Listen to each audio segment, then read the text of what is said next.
એ જુમ્માનો દિવસ આવ્યો એ આપણા માટે ખૂબ ખુશનસીબ દિવસ તરીકે ગણવામાં આવે છે। જુમ્માનો દિવસ એટલે આપણે એને ઈદ તરીકે ઉજવીએ છીએ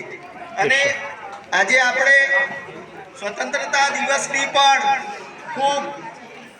જોરશોરથી ઉત્સાહ આનંદથી આપણે ઉજવણી કરી। ધોરણ 9-10ના